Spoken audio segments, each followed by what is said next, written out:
Selamat siang anak-anak. Apa kabarnya hari ini? Alhamdulillah luar biasa. Allahu Akbar. Yes. Masih semangat? Masih. Ya, bagus sekali. Bapak semuanya masih bersemangat. Ya, meskipun pada hari ini itu sudah siang, jamnya ngantuk, tapi apanya semuanya masih bersemangat. Oke, baik, sebelum kita memulai pelajaran, silakan kepada Abdullah sebagai ketua kelas untuk memimpin teman-temannya membaca doa terlebih dahulu. Silakan. Sebelum belajar, pada baiknya kita berdoa. Berdoa mulai.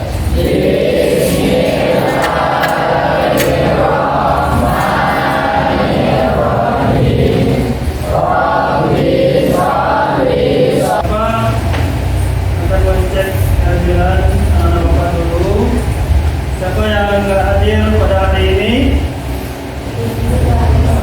Windy, Abdullah, Siapa? Alvin, Siapa? Karisa, Eka. Kita memulai pelajaran. Bapak ingin mencek kerapian dan kebersihan dari anak-anak Bapak semuanya.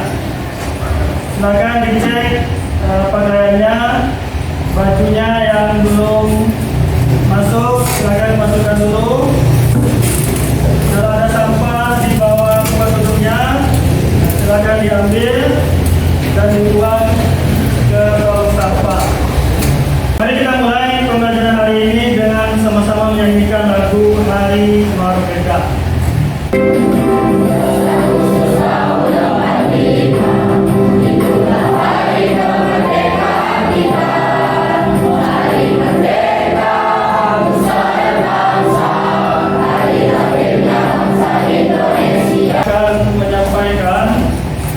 Materi pembahasan kita pada hari ini adalah teori masuknya agama Hindu dan Buddha ke Indonesia. Belajar ini ditandai di dalam lambang atau simbol yang ini jamnya. Itu jam artinya ya harus tepat waktu atau disiplin. Persepsi terlebih dahulu. Nah, tadi materi kita adalah yang dari masuknya agama Hindu dan Buddha ke Indonesia. Siapa yang masih ingat apa pembelajaran kita pada minggu yang lalu? Ya, kemudian masa praaksara. Ya, betul. Apa yang dimaksud dengan masa praaksara itu? Saya Pak. Oke, Lutfi. Aksara artinya sebelum, aksara artinya tulisan. Jadi masa praaksara adalah masa manusia sebelum mengenal tulisan, Pak. Bagus, tepat sekali jawaban dari Lutfi. Kemudian siapa yang bisa menyebutkan apa saja pembagian zaman pada masa praaksara tersebut? Ya, Yaya. Masa Paleolitikum, masa Mesolitikum, masa Neolitikum, masa Megalithikum. Ya, bagus sekali. Kita kasih aplaus dulu untuk berkaitan dengan masa praaksara itu sendiri. Di mana setelah berakhirnya masa praaksara, tentu ada yang namanya masa aksara, yaitu di mana manusia sudah mulai mengenal tulisan. Kita memasuki masa aksara tersebut, yaitu pada abad ke-5 Masehi, antara abad ke-4 dan 5 Masehi. Itu ditandai dengan ditemukannya prasasti Yupa pada kerajaan Kalimantan Timur.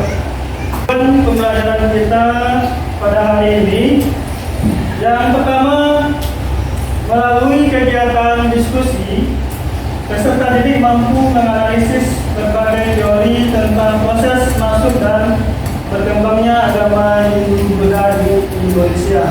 Yang kedua, tujuan pembelajaran adalah peserta didik dapat menganalisis kelebihan dan kelemahan teori tentang masuknya agama Hindu-Buddha di Indonesia. Atau terpikir di dalam pikiran kalian ketika mendengar kata Hindu-Buddha. Ya? Candi. Ya, bagus. Candi itu merupakan hasil peninggalan dari kebudayaan Hindu dan Buddha. Oke, apa lagi? Selain candi? Agama, Pak. Agama. Ya? Patung Buddha, Pak. Patung Buddha.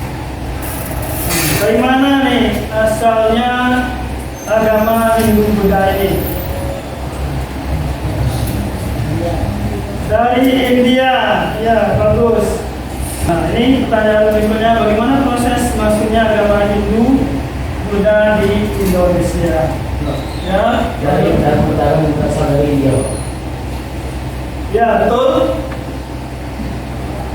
Salah satunya adalah pedagang.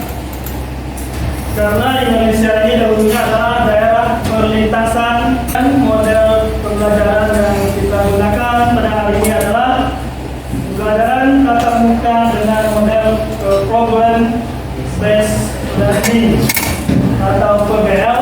4. Mempelajari materi dari masuknya agama Hindu dan Buddha ini adalah, yang pertama adalah ingin atau meningkatkan rasa nasionalisme kita. Yang kedua, untuk meningkatkan rasa toleransi beragama, karena di Indonesia ini tidak hanya ada satu agama. Akan bekerja secara kelompok. Adapun kebagian kelompoknya dapat tentukan nama-namanya di sini. Silakan duduk berkelompok. Kelompok 1 di sebelah kanan, kelompok 2 di depan.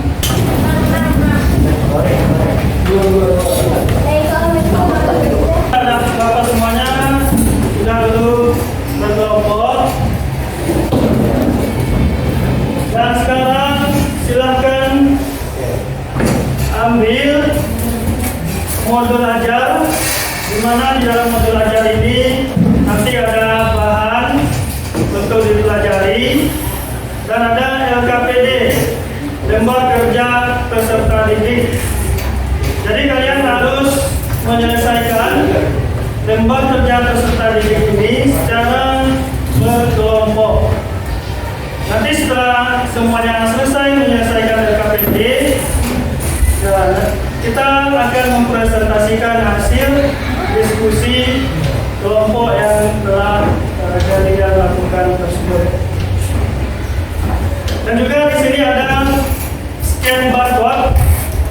Barcode ini adalah video pembelajaran yang berhubungan berkaitan dengan materi masuknya agama Hindu-Buddha ke Indonesia. Tulis nama anggota kelompoknya. Kalian boleh menggunakan sumber belajar lain seperti buku teks, lembar kerja siswa, ataupun dari internet. Itu bebas. Kelompok 2.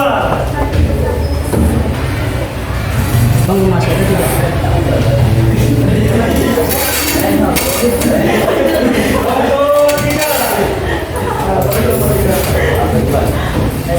Bapak akan menampilkan sebuah video yang berhubungan berkaitan dengan teori masuknya agama Hindu-Buddha ke Indonesia.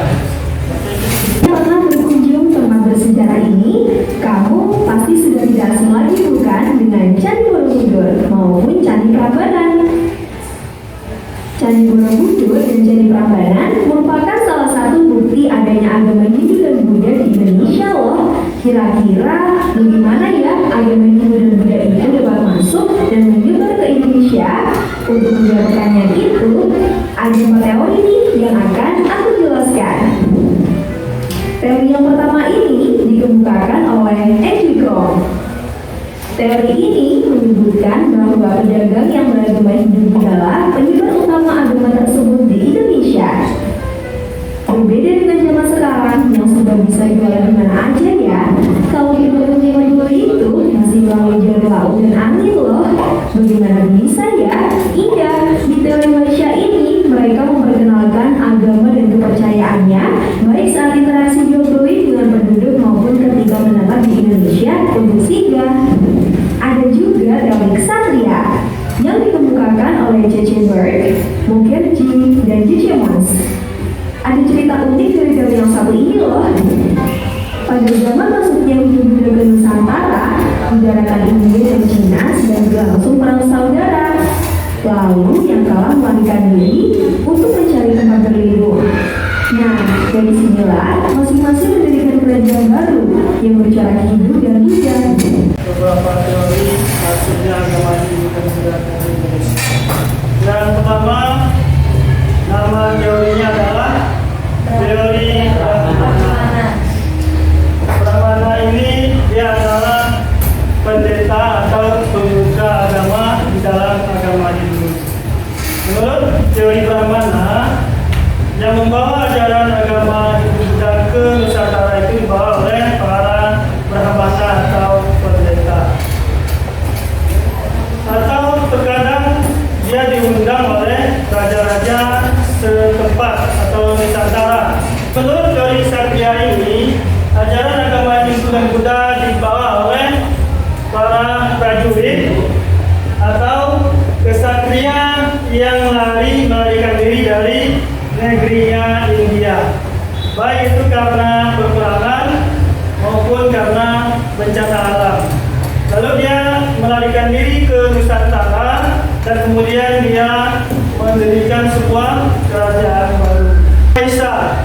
Waisa ini adalah kaum pedagang. Jadi menurut dari Waisa, agama Hindu dan Buddha di Indonesia dibawa oleh para pedagang yang datang berdagang baik itu singgah ke Nusantara.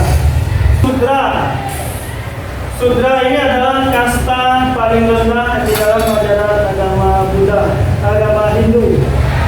Di mana kasta Sudra ini dia adalah orang terlantar, orang jalanan, pengemis, itu termasuk dalam kasta Sudra. Jadi dia ingin memperbaiki dirinya, ingin aktif di dalam mengembangkan ajaran agama Hindu Buddha.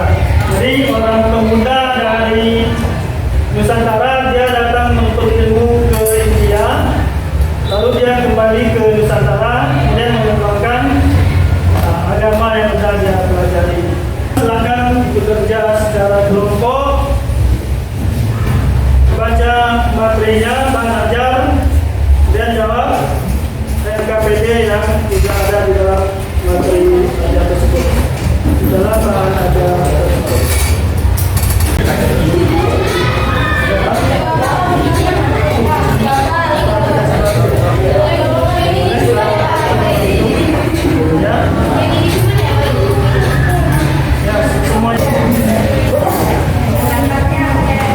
Ini barcode-nya di scan, ada video pembelajaran.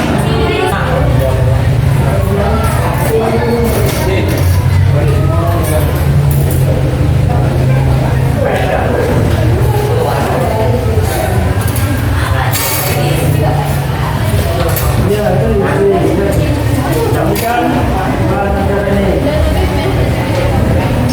Ini tokohnya, misalnya teori Pramana. Di sini ada tokoh ya, siapa tokoh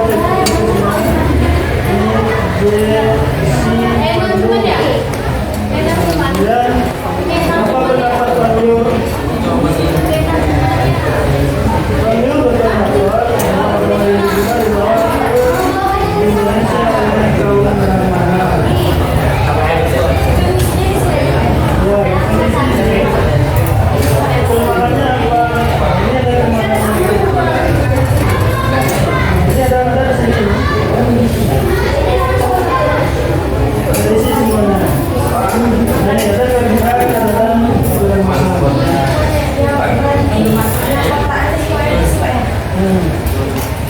Sebenarnya semua teori Satria dibagi itu siapa tokoh yang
ada di dalam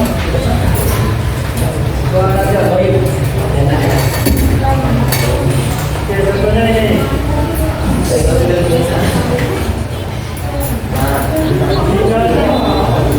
Dari Brahmana, siapa tokoh yang memutuskan dunia? Ini ada Israel Mahmud. Ya, kita kelihatannya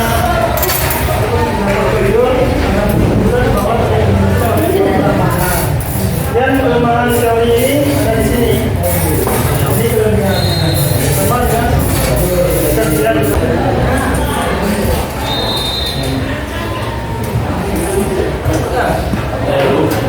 Ini mas, saya jawab ini. Boleh nggak dijawab semua? Itu sebenarnya ada yang tanya nanti. Kita tanya. Nah, dia kan nanti orang bertanya.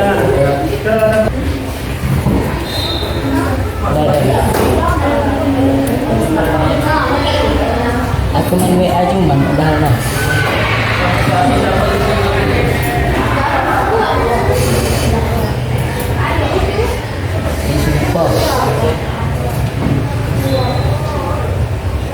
Kita semuanya sebelum kita mengadakan presentasi, kita akan mengadakan ice breaking supaya semuanya kembali semangat.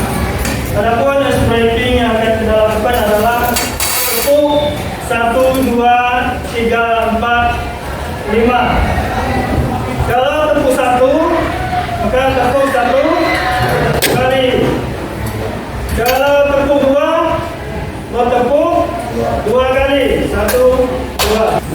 Tepuk 1, tepuk 2, tepuk 3, tepuk 4, tepuk 5. Dalam fokus ya. 3, tepuk 2, tepuk 4, tepuk 5 3 kali.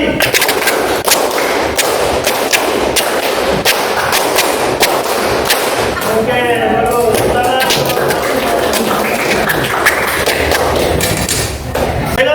Sekarang yang tampil untuk presentasi yang pertama adalah kelompok 4. Pada surah tentang kelompok 4, silakan untuk membacakan hasil KPD-nya. Dan kelompok lain nanti boleh menanggapi atau mengajukan pertanyaan kepada kelompok 4.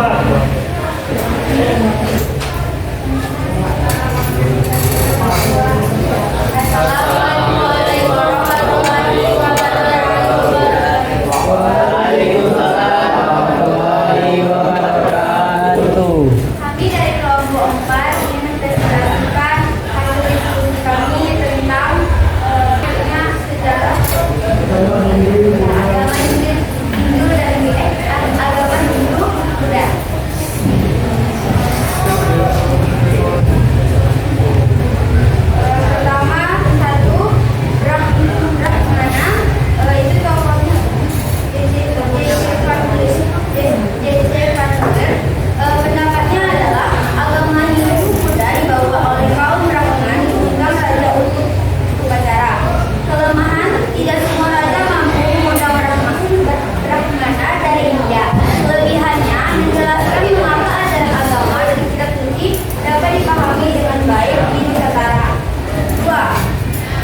alasannya? Dan kalau ingin bertanya, berdiri dan sebutkan namanya.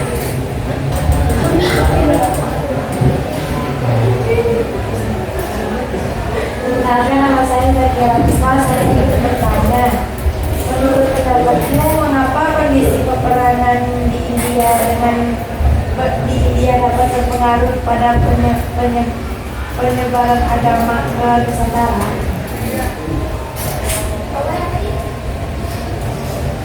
Menurut pendapatmu, mengapa kondisi peperangan di India dapat berpengaruh dan pada penyebaran agama ke Nusantara?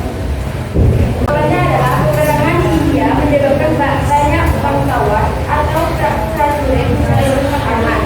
Nusantara menjadi salah satu tujuan karena memiliki hubungan dagang yang ramai. Dalam keadaan itu, mereka membawa serta tradisi yang tidak bisa mudah. Hal ini bagi karena migrasi manusia biasa disertai berpindah ke daerah. Namun, dari presentasi kelompokan ini, mohon maaf jika ada kesalahan. Assalamualaikum warahmatullahi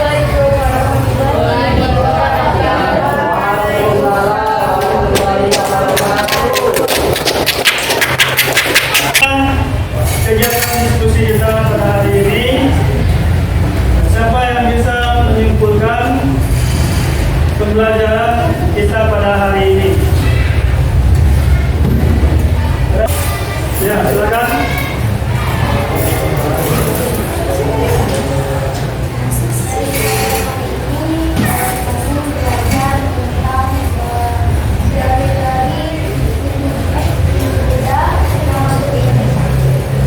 Ya, siapa yang bisa menyebutkan teori apa saja? Ya, Yang pertama ada teori Brahmana, yang kedua Ksatria, terus Latina, Dewa Isya, Sudra, dan Abhidhamma. ya bagus ya.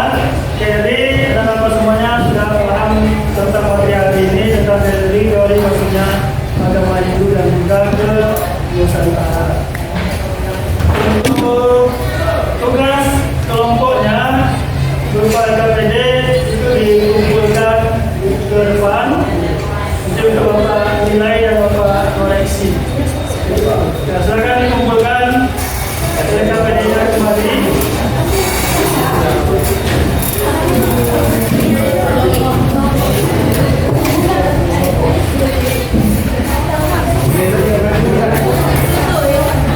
Hari kita kemudian kita akan mempelajari yaitu kerajaan-kerajaan yang bersuara Hindu dan Buddha seperti kerajaan Kutai, kerajaan Salomon, kerajaan Sriwijaya, kerajaan Mataram kuno dan lain-lainnya.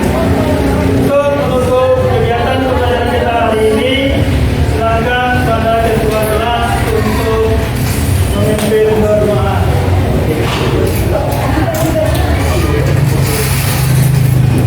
Silakan pimpin.